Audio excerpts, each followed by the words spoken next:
My assistant sold his own wife to a millionaire, and that millionaire was me. My name is Alan Carter. I'm 40 years old, and I live in Chicago, Illinois.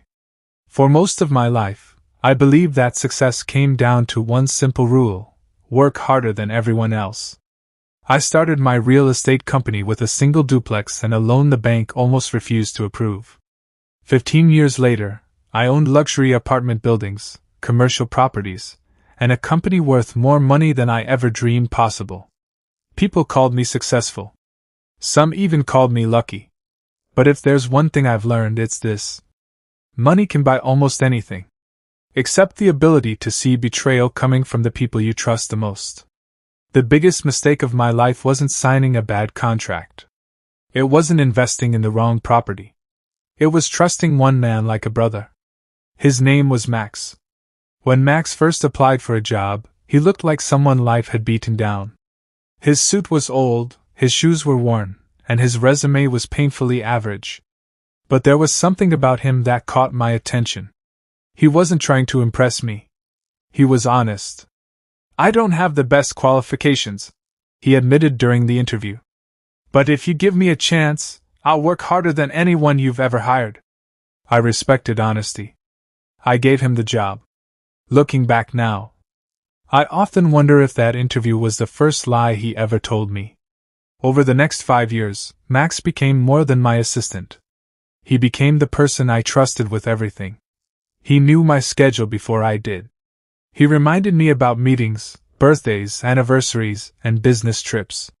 When my mother was hospitalized, he stayed late at the office without being asked. When I worked 16-hour days, he made sure I actually ate something. Everyone in the company admired him, including me.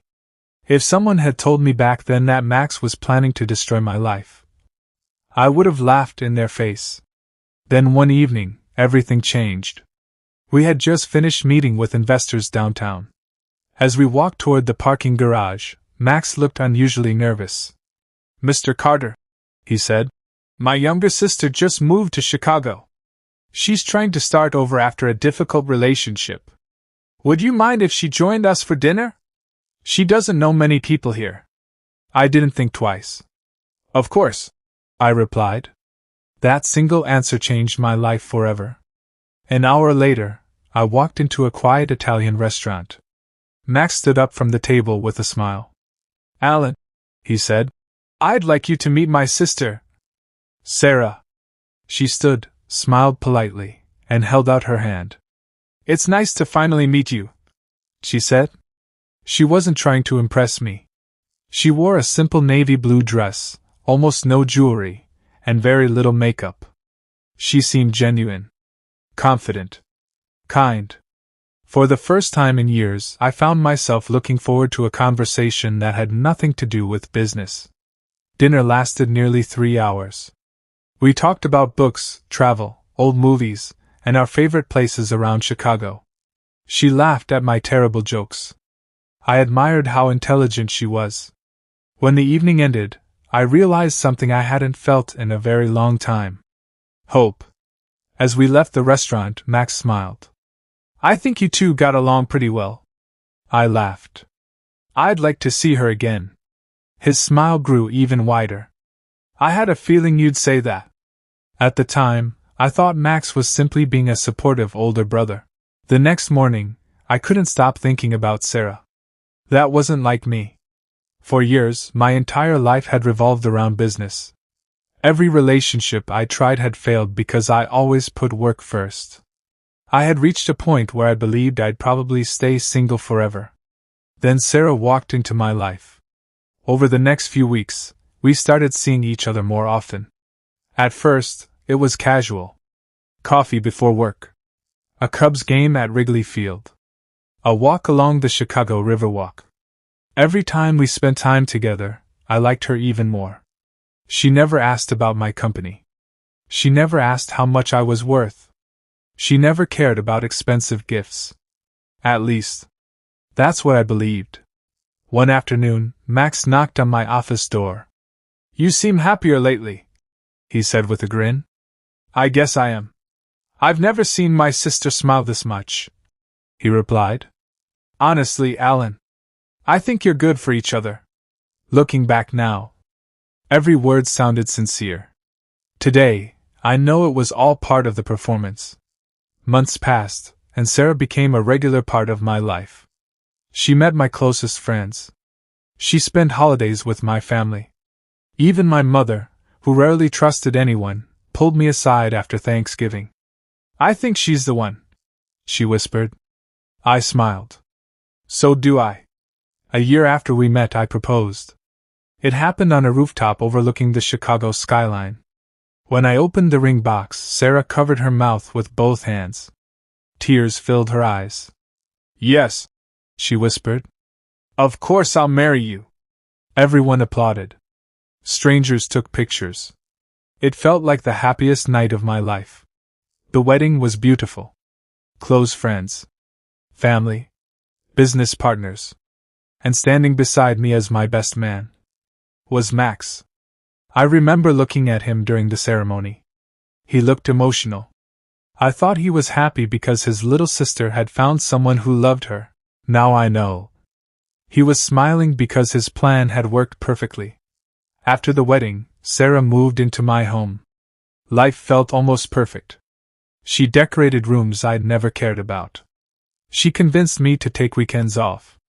For the first time in years, the house actually felt like a home. Whenever Max came over for dinner, he acted like the proud older brother. Sometimes Sarah would hug him goodbye. Sometimes they'd laugh about childhood memories. None of it seemed unusual. Why would it? I trusted them completely.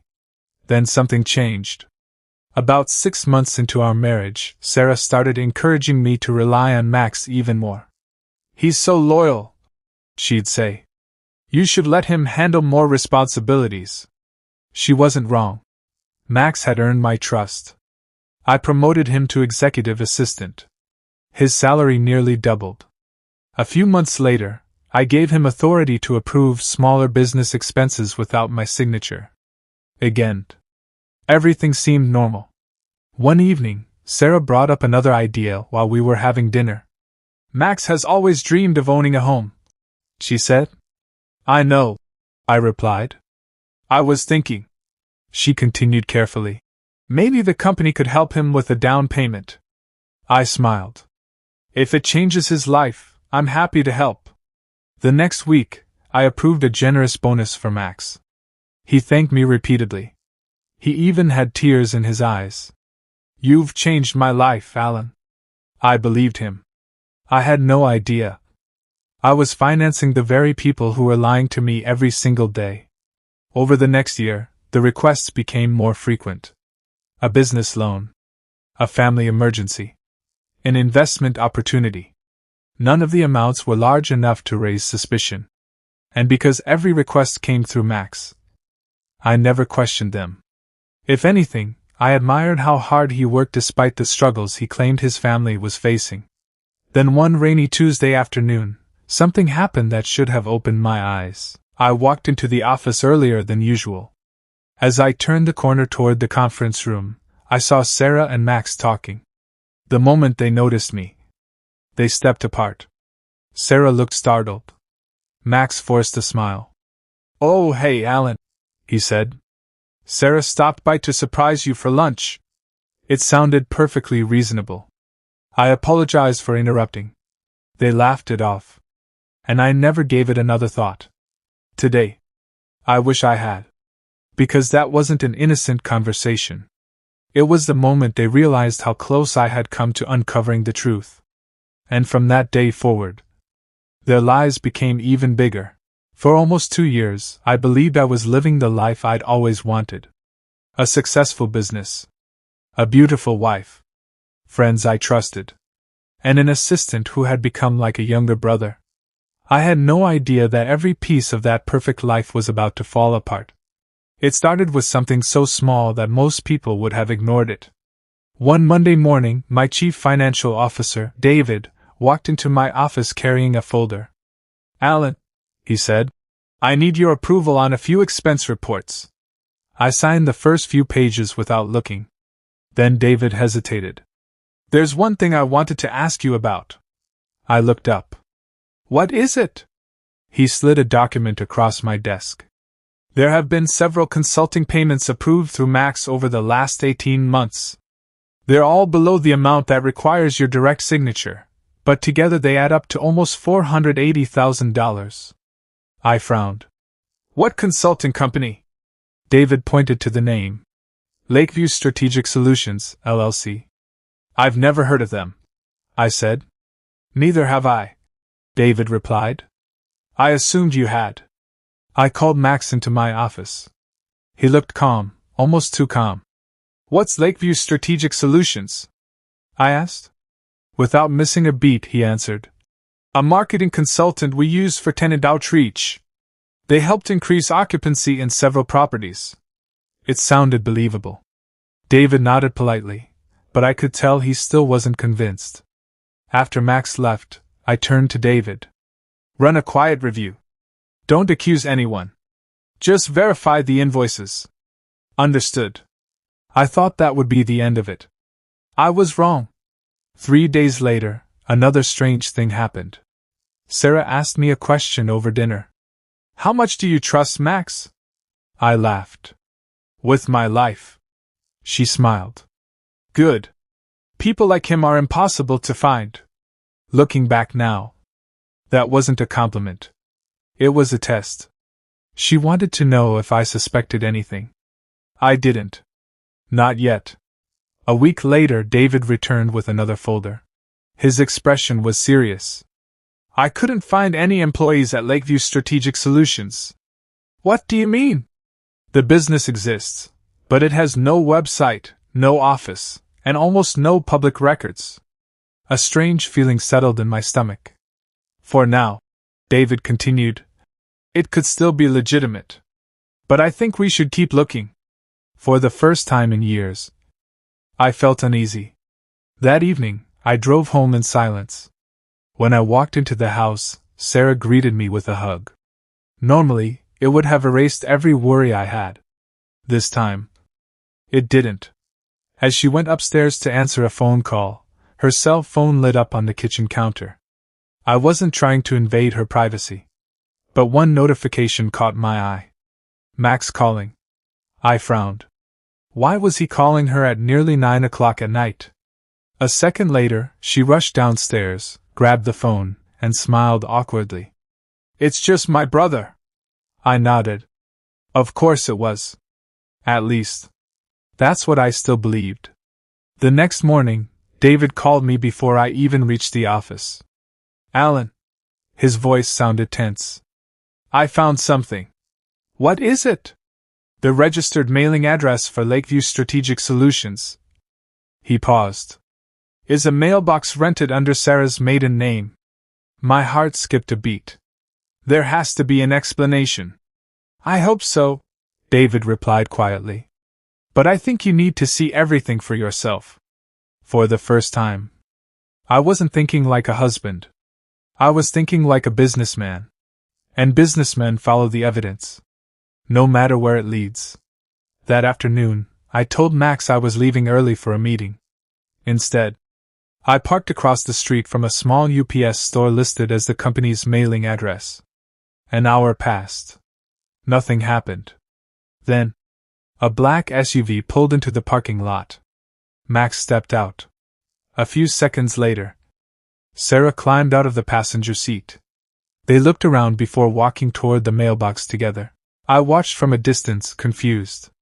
Brothers and sisters met all the time. So why were they acting like they didn't want anyone to see them? They collected a stack of envelopes, spoke quietly for a moment, and drove away. I didn't follow them. I just sat there, gripping the steering wheel. Something was terribly wrong. I could feel it. I just didn't know how wrong. 2 days later, an unmarked envelope arrived at my office. No return address. No note. I didn't confront them. Not that day. Not that week. If 20 years in business had taught me anything, it was this.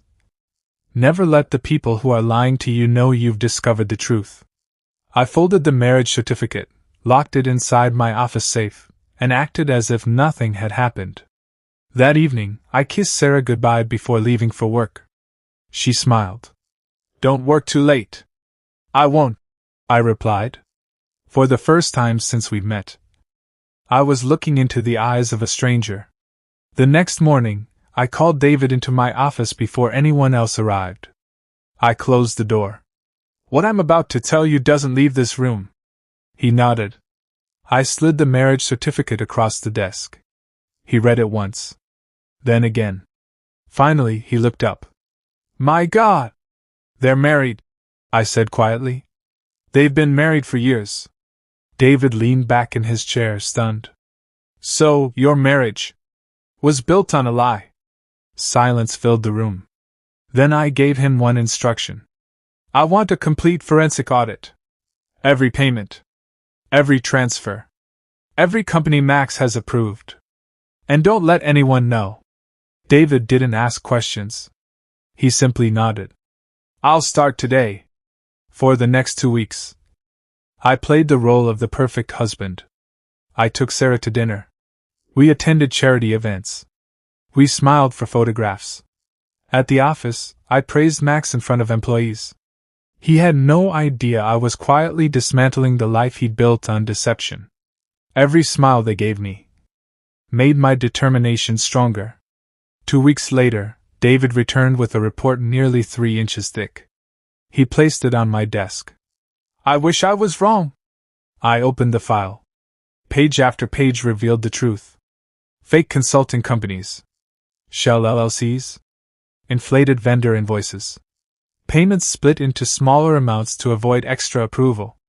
Money routed through multiple bank accounts before disappearing. By the end of the report, the total exceeded $3.2 million.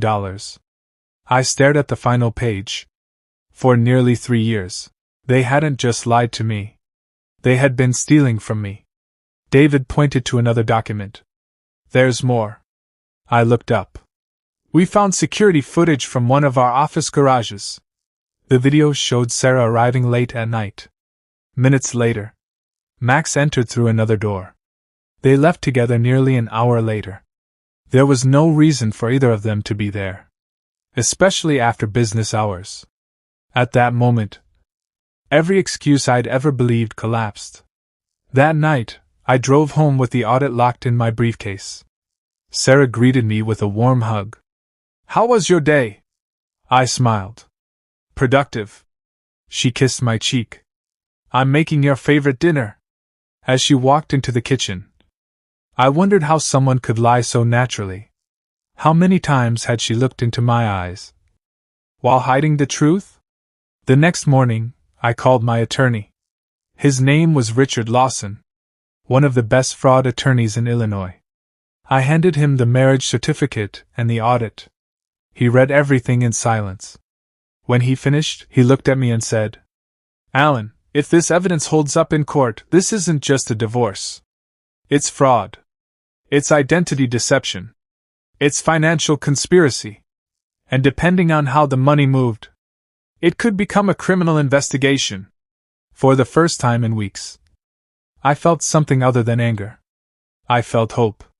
Because I finally realized something. I didn't need revenge. I needed the truth. And once the truth came out, their own actions would destroy them. I left Richard's office with a plan. I would gather one final piece of evidence. The proof that neither Max nor Sarah could explain away. After that, I wouldn't have to expose them. The evidence would do it for me. For the next few days, I acted exactly the way they expected me to. I smiled. I laughed. I went to work. I came home on time. If Max or Sarah suspected I knew the truth, they never showed it. That was exactly what I wanted. Because the best way to expose a liar is to let them believe they're still winning. One Monday morning, I called Max into my office. "I've been thinking," I said. "Our company is expanding into Florida next year." His eyes lit up. "That's great news. I'll need someone I can trust to oversee the project." He smiled. "I'd be honored.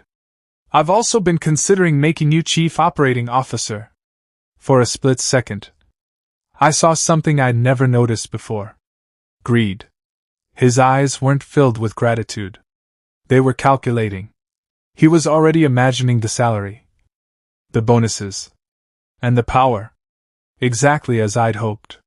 That evening, I told Sarah the same story over dinner. If everything goes well, Max could become one of the highest paid executives in the company. She almost dropped her fork. Really? I nodded. He deserves it. She reached across the table and squeezed my hand. You're such a generous man. I forced a smile. Inside, I was wondering how many times she'd practiced saying those words. The next afternoon, my attorney called. Alan, our private investigators have finished.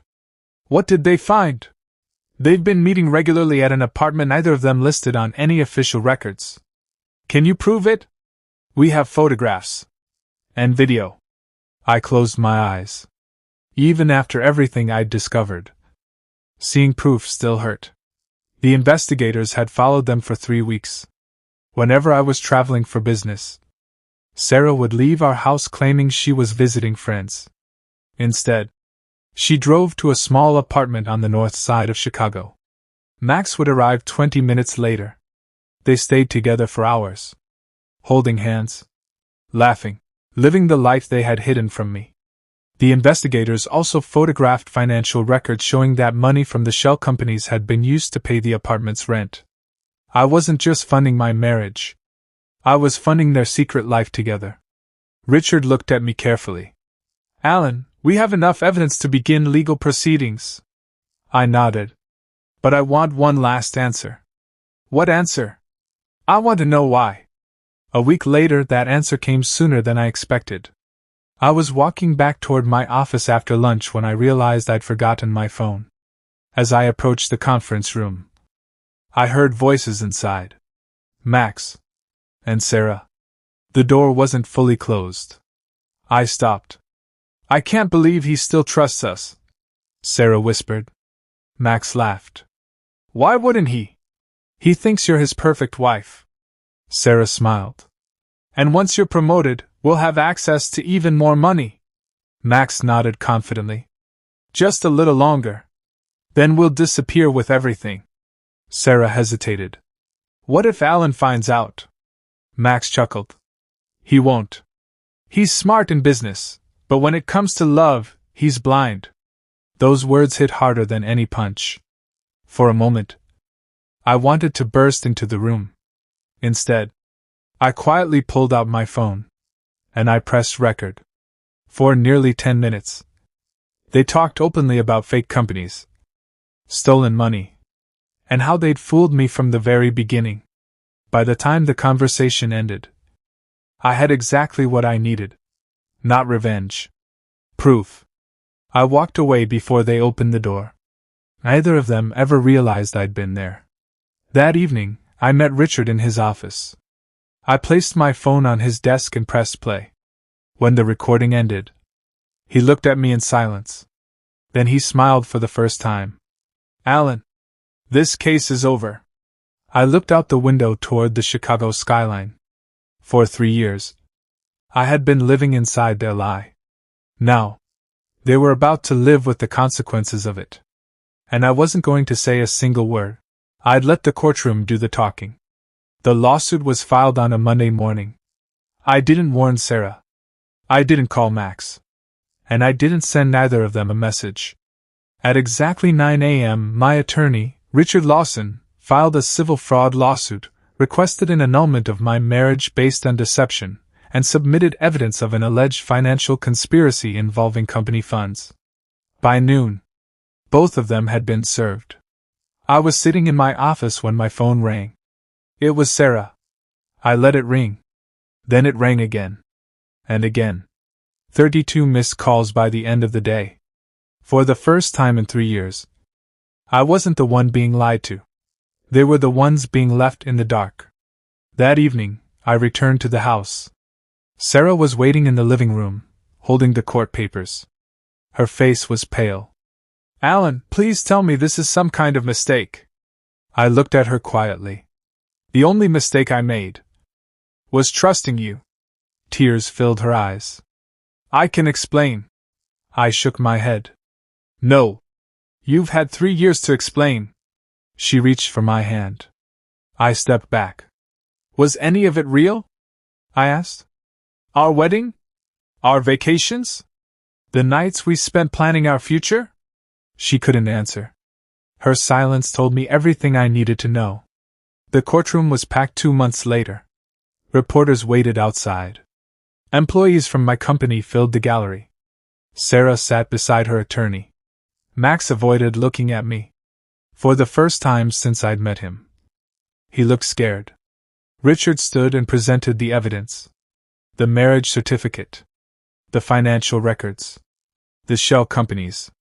The surveillance photos. Then, he played the recording. The room became completely silent.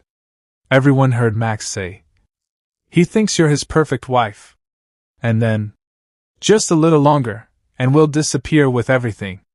Sarah lowered her head. Max closed his eyes. Neither of them denied the voices. Neither of them had an explanation. The judge looked at both of them before speaking. This court finds that the marriage between Mr. Allen and Ms. Sarah was entered under fraudulent circumstances as alleged in these proceedings. The judge also ordered the disputed assets frozen while the financial claims moved forward through the legal process. In one morning, their perfect plan collapsed. A month later, Sarah moved out of my house. Max was fired from my company. Several of the shell companies they had created were shut down as the financial investigation continued. The money they thought would buy them freedom became the reason they lost everything they had built together. 1 year later, my company had fully recovered.